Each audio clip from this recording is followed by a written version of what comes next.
Hello students, आज का जो ये वीडियो है वो गॉसेस थ्योरम पर आधारित लास्ट एप्लीकेशन पर है। इस एप्लीकेशन में हम लोग इलेक्ट्रिक फील्ड इंटेंसिटी कैलकुलेट करना सीखेंगे सॉलिड चार्ज स्फेरिकल बॉडी के वजह से। तो ये जो इलेक्ट्रिक फील्ड है वो इस स्फेरिकल बॉडी के आउटसाइड या उस बॉडी के सरफेस पर या उस बॉडी के इनसाइड किसी पॉइंट पर कैलकुलेट करना सीखेंगे बाय यूजिंग गॉस थ्योरम। तो मैंने एक स्फेरिकल बॉडी कंसीडर कर लिया जिसका रेडियस कैपिटल आर है और सेंटर ओ। अब हम इस स्फेरिकल बॉडी को अगर हम चार्ज करते हैं तो बॉडी सॉलिड होने के वजह से चार्ज उसके सरफेस पर तो एक्मुलेट होंगे, डिस्ट्रीब्यूट तो होंगे ही, साथ में उस बॉडी के इनसाइड भी चार्ज डिस्ट्रीब्यूट हो जाएंगे। तो ऐसी स्थिति में अगर इस पर जो मौजूदा चार्ज Q हो और इसका वॉल्यूम चार्ज डेंसिटी रो हो तो वॉल्यूम चार्ज डेंसिटी के रिजल्ट से चार्ज पर यूनिट वॉल्यूम हम इस फॉर्मूला को लिख सकते हैं रो को, यानी rho is equal to Q upon 4/3 pi are cube प्राप्त हो गया। तो इस चार्ज बॉडी पर जो चार्ज है वो Q इज इक्वल टू क्या होगा, तो Q is equal to result आएगा rho into 4/3 pi are cube. अभी हमारा पहला पॉइंट है आउटसाइड द स्फेरिकल बॉडी, यानी कि अभी हम लोग इस स्फेरिकल बॉडी के आउटसाइड किसी पॉइंट पर इलेक्ट्रिक फील्ड कैलकुलेट करना चाहते हैं। तो इसके लिए हमने सेंटर से r डिस्टेंस पर कोई पॉइंट P कंसीडर कर लिया। अब इस पॉइंट पर हमें इलेक्ट्रिक फील्ड कैलकुलेट करना है। तो इलेक्ट्रिक फील्ड की वैल्यू को इस बॉडी के वजह से इस पॉइंट पर कैलकुलेट करने के लिए हम एक ऐसे सरफेस को ड्रॉ करते हैं जो इस चार्ज को यूनिफॉर्मली इनक्लोज कर ले। तो इसको यूनिफॉर्मली इनक्लोज करने के लिए एक ही सरफेस है, वो है स्फेरिकल सरफेस, जो जिसका सेंटर इसके सेंटर को कोइंसाइड करेगा और उसका रेडियस स्मॉल r होगा। तो इस तरह हम लोग P पॉइंट से होता हुआ एक स्फेरिकल सरफेस ड्रॉ कर सकते हैं जो एक गॉसियन सरफेस को रिप्रेजेंट करेगा। तो इस तरह एक सरफेस मैंने ड्रॉ किया जिसका सेंटर और इस स्फीयर का सेंटर एक दूसरे से कोइंसाइड कर रहा है। तो ये गॉसियन सरफेस हुआ। इस सरफेस से होता हुआ अब इलेक्ट्रिक फ्लक्स कैलकुलेट करते हैं। तो इलेक्ट्रिक फ्लक्स कैलकुलेट करने के लिए पहले इस सरफेस को छोटे छोटे एरिया एलिमेंट से बना हुआ मान लेते हैं कि ये large number of small area element D से बना हुआ है जिसका एरिया सपोज ए है। तो इस तरह हमने पॉइंट P के सराउंडिंग में मैंने एक छोटा एरिया एलिमेंट डी मान लिया। अब इस एरिया एलिमेंट पर एरिया वेक्टर जो इसी के प्लेन के परपेंडिकुलर रेडियली आउटवर्ड होगा डी वेक्टर, और पॉजिटिव चार्ज की वजह से इलेक्ट्रिक फील्ड भी इसी लाइन के लॉन्ग लाइज करेगा। तो इस तरह हमें एरिया वेक्टर और इलेक्ट्रिक फील्ड E दर्शा देंगे। अब मान के चलेंगे कि ये पॉइंट पर जो इलेक्ट्रिक फील्ड है वो E ही है। अब इसी E के वैल्यू को हमें कैलकुलेट करना है इस चार्ज स्फेरिकल सेल के वजह से। तो सबसे पहले एरिया एलिमेंट के वजह से पहले इलेक्ट्रिक फ्लक्स कितना होता है, तो E vector dot D A vector, और दोनों के बीच का एंगल 0 डिग्री होने से results E into d A प्राप्त होगा। तो इस तरह हम लिख सकते हैं। तो इस तरह d phi is equal to हमें E इंटू डी ए प्राप्त हुआ। अब टोटल सरफेस से इलेक्ट्रिक फ्लक्स कैलकुलेट करने के लिए इस इक्वेशन को इंटीग्रेट करते हैं। तो इस तरह हमने total electric flux whole Gaussian surface से जो प्राप्त किया वो इंटीग्रेट करके प्राप्त किया, यानी इस इंटीग्रेशन डी फाई का इंटीग्रेशन फाई और E इंटू डी ए क्लोज इंटीग्रल के लिए। अब इसका वेरिएबल टर्म एरिया है, तो एरिया का अब हम लोग यहाँ लोअर और अपर लिमिट रखेंगे। तो लोअर और अपर लिमिट के बारे में सोचेंगे तो सबसे छोटा एरिया 0 पॉइंट एरिया और सबसे बड़ा एरिया स्फीयर का एरिया, वो हो गया 4 पाई आर स्क्वायर। तो अब हम लोग यहाँ पर देखते हैं कि E का जो वैल्यू है वो यहाँ कांस्टेंट है, यानी इस सरफेस पर इलेक्ट्रिक फील्ड हर एक पॉइंट पर कांस्टेंट होगा। क्यों? क्योंकि ये जो डिस्टेंस है और ये जो चार्ज है दोनों कांस्टेंट है। तो ऐसी स्थिति में E बाहर आ गया और डी ए का इंटीग्रेशन ए, और ये रिजल्ट 0 से ए, और ए को हम लोग 4 पाई आर स्क्वायर लिख सकते हैं। Since A is equal to 4 pi r square, this is the area of Gaussian surface. If we placed upper and lower limit, then we get results becomes E into 4 pi r square. This is phi equation first. अब हम लोग Gauss theorem से phi के value को, जो Gauss theorem का equation होता है 1/ε0 इंटू क्यू, तो फाई की जगह ये वैल्यू रखेंगे, क्यू का जो रिजल्ट आया है ये वैल्यू को क्यू को रखेंगे, जब सॉल्व करेंगे तो ई का वैल्यू हमें प्राप्त हो जाएगा outside the spherical charged body. तो इस तरह हमने पहले गॉसेस थ्योरम का जो रिजल्ट है वो लिख लिया। अब फाई का जो वैल्यू आया है वो रखते हैं, तो फाई का E into 4 pi r square आया है, और जो चार्ज है उस गॉसियन सरफेस के इनसाइड, वो टोटल चार्ज का अमाउंट है, वो volume charge density rho into volume 4/3 pi are cube. अब हम लोग ये वैल्यू को, अब हम लोग इस रिजल्ट्स को देखते हैं कौन कौन से टर्म कैंसिल होते हैं। 4 पाई कैंसिल हो जाएंगे, तो E इज इक्वल टू जो रिजल्ट्स बचेगा रो अपॉन एप्सिलॉन नॉट 3 भी रह जाएगा, और capital R cube upon are square. तो इस तरह हमें इलेक्ट्रिक फील्ड इंटेंसिटी प्राप्त हुआ in the term of surface volume charge density. यहां पर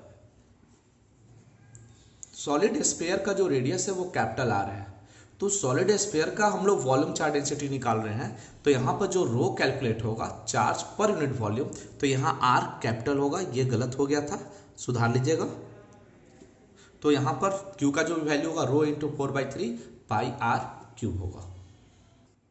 तो इस तरह हम देखते हैं कि ये पूरा टर्म कांस्टेंट है, सरफेस चार्ज डेंसिटी, परमिटिविटी और रेडियस ऑफ द स्फीयर, ये टर्म हमारा गिवन होगा, तो E इनवर्सली प्रोपोर्शनल होगा आर स्क्वायर के, तो that is E inversely proportional r square. अगर हम पॉइंट चार्ज के लिए यानी चार्ज के फॉर्म में इसको रिप्रेजेंट करें, तो रो के रिजल्ट को यहाँ प्लेस करना होगा, तो रो को रिजल्ट को रखेंगे, तो वहां पर भी रिजल्ट हमारा 1/4 pi epsilon naught Q upon are square प्राप्त होगा। रख के देखते हैं, Q is equal to, now rho is equal to result आया था Q upon 4/3 pi are cube, rho की वैल्यू हो गई 1/3 एप्सिलॉन नॉट छोड़ दिया, आर क्यूब इसी तरह रह गया, और ये रिजल्ट्स आर स्क्वायर। अब यहाँ से 3 कैंसिल, आर क्यूब कैंसिल, तो रिजल्ट बचा 1/4 pi epsilon not into q upon are square, ये स्मॉल आर है, स्मॉल आर स्क्वायर। तो इस तरह हमें इलेक्ट्रिक फील्ड इंटेंसिटी प्राप्त हो गया outside the spherical charged body. अब हम लोग एट द स्फेरिकल बॉडी निकालते हैं, यानी कि सरफेस पर अगर पॉइंट लाइज करे तो उस पॉइंट पर इलेक्ट्रिक फील्ड इंटेंसिटी क्या होता है। तो केस 2 है, point P lies at the surface of the body. तो ऐसी स्थिति में स्मॉल आर और कैपिटल आर की जो दूरी है वो इक्वल हो जाएगी। फिगर के आधार पर यदि जो पॉइंट P है वो पॉइंट यहां लाइज करे, तो ये जो R है वो कैपिटल R के इक्वल हो जाएगा। Hence, small r is equal to capital R। तो अब इस तरह हम यहाँ वैल्यू रखेंगे, मान लीजिए इसको मैंने इक्वेशन फर्स्ट मान लिया, तो ऐसे स्थिति में E is from equation first, E is equal to rho upon 3 epsilon not into r cube upon are square. तो यहाँ टर्म एक r कैंसिल हो जाएगा, बच जाएगा एक r, तो E is equal to rho 3r square r into r. यानी इलेक्ट्रिक फील्ड जो देख रहे हैं वो अब स्फेरिकल बॉडी के रेडियस पर डिपेंड कर रहा है। जितना ज़्यादा बड़ा स्फेरिकल बॉडी का रेडियस होगा वैसी स्थिति में इलेक्ट्रिक फील्ड इंटेंसिटी भी ज़्यादा होगा, और ये उसके वॉल्यूम चार्ज डेंसिटी पर भी डिपेंड करेगा। अगर ये टर्म कांस्टेंट है तो सिर्फ आर पर डिपेंड करेगा। तो अगर यहाँ पर हम लेके चलते हैं कि ये जो टर्म है ये कांस्टेंट हो तो देन E प्रोपोर्शनल आर, यानी जैसे जैसे रेडियस बढ़ेगा इलेक्ट्रिक फील्ड इंटेंसिटी उस बॉडी के सरफेस पर बढ़ती चली जाएगी। अब हम नेक्स्ट केस है inside the spherical charged body. अब हमें इस चार्ज स्फेरिकल बॉडी के इनसाइड किसी पॉइंट पर, मान लीजिए वो पॉइंट P है, इस पॉइंट पर हमें इलेक्ट्रिक फील्ड इंटेंसिटी कैलकुलेट करना है जो सेंटर O से R डिस्टेंस पर प्रेजेंट है। तो ये बॉडी सॉलिड बॉडी है, तो मैंने चार्ज इसके सरफेस पे भी दिखाया है और इनसाइड भी दिखाया है। क्यों? क्योंकि चार्ज जो होगा डिस्ट्रीब्यूशन से सरफेस और उसके इनसाइड डिस्ट्रीब्यूट हो जाएगा।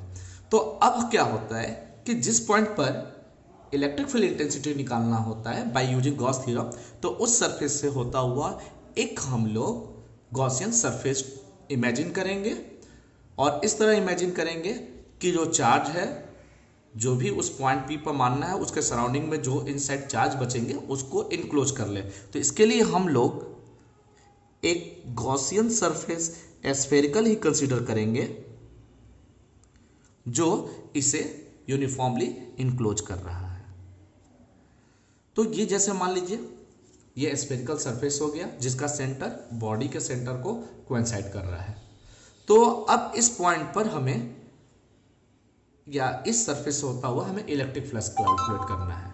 तो जब हमें इलेक्ट्रिक फ्लक्स कैलकुलेट करना होगा तो सबसे पहले हम ये देखते हैं कि इस बॉडी के, यानी जो इमेजिन सरफेस जो हमने इमेजिन कर रखा है उस सरफेस के अंदर कितने चार्ज हैं। अगर इस बॉडी पर मौजूदा चार्ज Q हो और रेडियस कैपिटल R हो तो हम लोगों ने इसका volume charge density rho is equal to Q upon 4/3 pi capital R cube पहले से प्राप्त कर, rho is equal to Q upon 4/3 pi R cube मैंने प्राप्त कर लिया। तो density charge per unit volume होता है। जब चार्ज पर यूनिट वॉल्यूम होता है तो सबसे पहले इमेजिन सरफेस के अंदर चार्ज को पता करने के लिए इसके वॉल्यूम को यदि हम लोग डेंसिटी ऑफ चार्ज से मल्टीप्लाई करें, डेंसिटी यानी वॉल्यूम चार्ज डेंसिटी से मल्टीप्लाई करें, तो हमें इस पर मौजूदा चार्ज Q डैश प्राप्त हो सकता है। तो जो इमेजिन चार्ज होगा जो इस इमेजिनरी गॉसियन सरफेस के अंदर प्रेजेंट होगा वो चार्ज का वैल्यू रो इंटू 4/3 पाई R क्यूब होगा। तो डेंसिटी इंटू वॉल्यूम चार्ज के इक्वल होगा। तो डेंसिटी आ चुका है Q upon 4/3 pi capital R cube into 4/3 pi R cube. 4π/3 cancel हो जाएगा। तो इस तरह हमारा रिजल्ट्स Q डैश जो बचेगा वो Q into small r cube upon capital R cube रह जाएगा। तो ये charge inside the Gaussian surface हो गया। अब हम लोग इस पॉइंट से होता हुआ पहले इलेक्ट्रिक फ्लक्स बनाएंगे। तो इलेक्ट्रिक फ्लक्स कैलकुलेट करेंगे स्मॉल एरिया एलिमेंट की वजह से। तो P पॉइंट के सराउंडिंग में मैंने एक एरिया एलिमेंट कंसीडर कर लिया, जिससे इसका मान लीजिए एरिया S हो। तो एरिया एलिमेंट ds होगा। तो इस पर भी एरिया वेक्टर इसके सरफेस के परपेंडिकुलर ds वेक्टर, और इलेक्ट्रिक फील्ड जो होगा वो भी E वेक्टर इसी के रेडियली आउटवर्ड डायरेक्शन में होगा due to the positive charge. तो इलेक्ट्रिक फ्लक्स जो होगा इस एरिया एलिमेंट से इन दोनों का डॉट प्रोडक्ट के इक्वल होगा।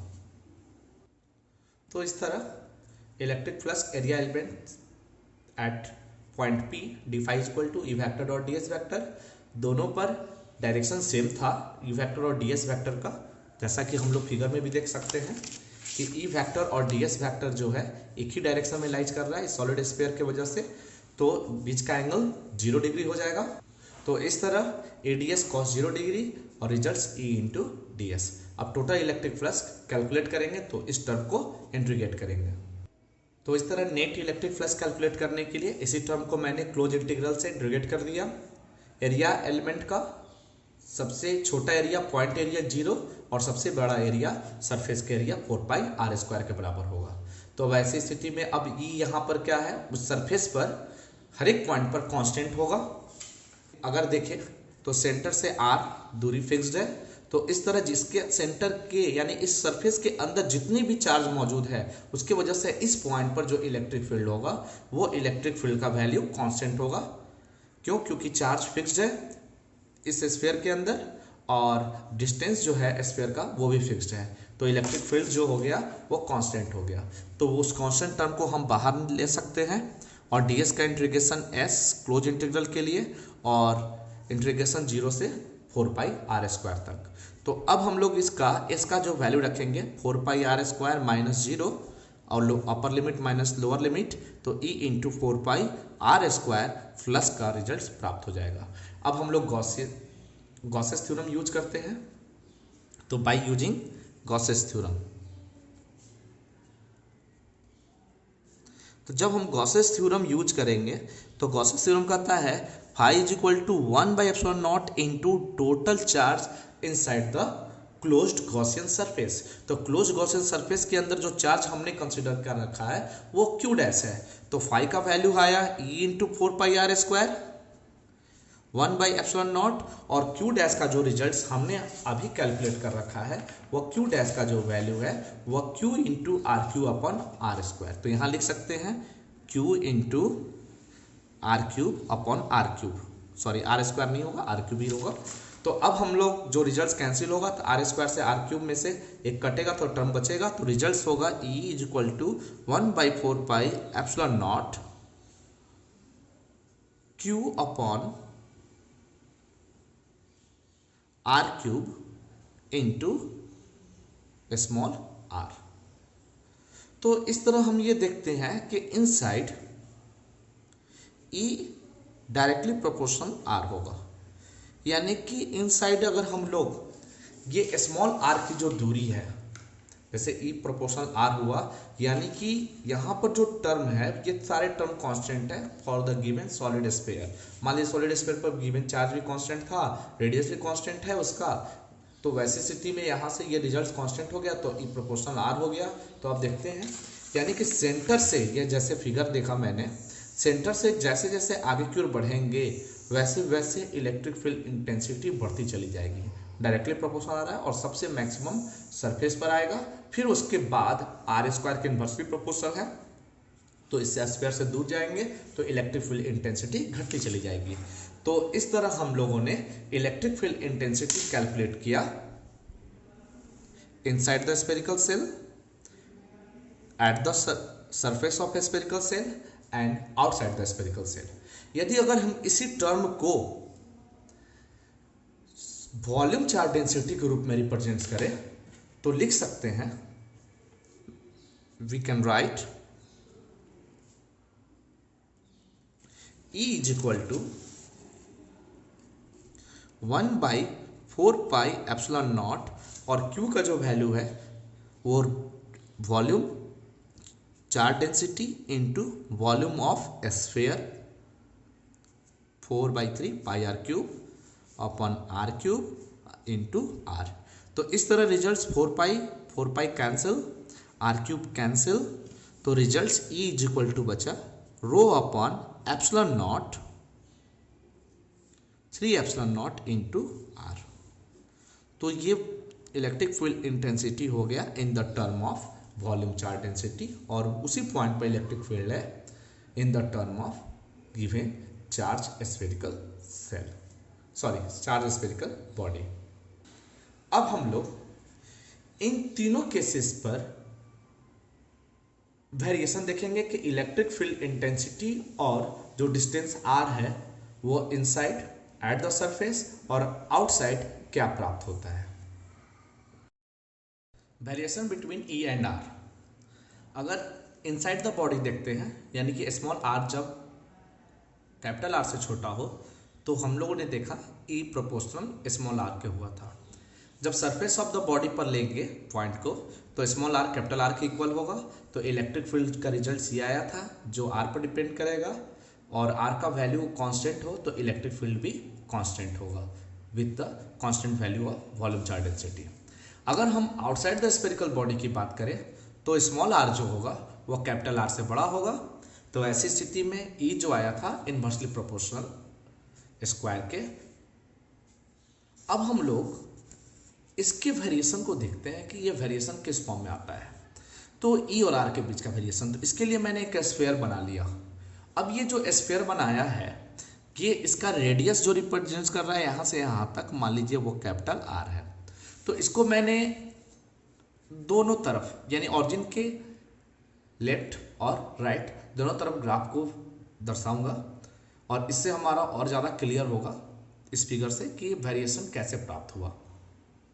तो पहला केस में हम लोगों ने देखा कि स्मॉल आर जब लेस देन कैपिटल आर होगा तो वैसी स्थिति में ई जो होता है वो स्मॉल आर के डायरेक्टली प्रोपोर्शनल। तो डायरेक्टली प्रोपोर्शनल का जो वेरिएशन होता है वो प्रोपोर्शन का वेरिएशन स्ट्रेट लाइन के रूप में होगा।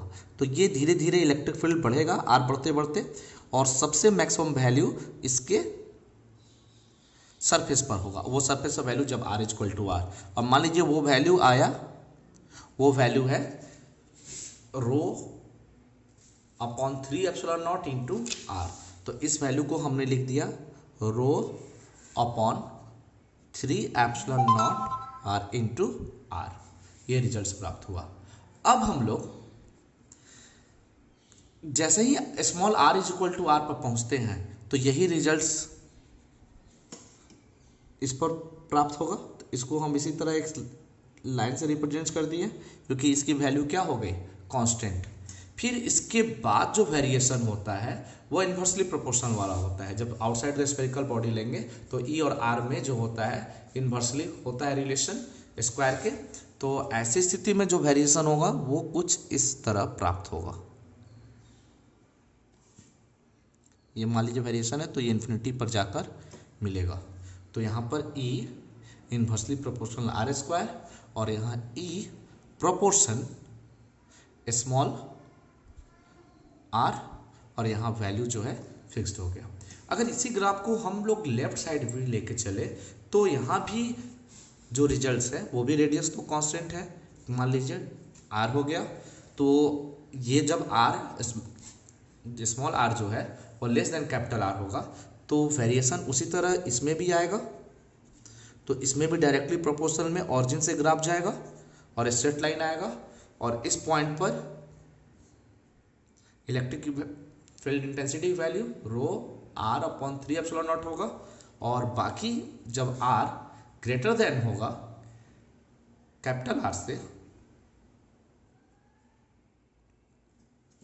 तो ऐसी स्थिति में जो वेरिएशन होगा वो इस तरह प्राप्त होगा। तो वेरिएशन इसी तरह मिलेगा चाहे वो लेफ्ट साइड हो या राइट साइड हो। हमें एग्जाम में सिर्फ एक ही साइड दिखाना है। तो इस तरह अगर एक साइड दिखाया जाए तो हमारा ग्राफ का वेरिएशन कुछ इस तरह प्राप्त होगा। तो ये हमारा electric field intensity due to the solid charge body inside at the surface और आउटसाइड द स्फेरिकल बॉडी का एक्सप्रेशन था। अब हम लोग इस टॉपिक से रिलेटेड न्यूमेरिकल को स्टडी करेंगे।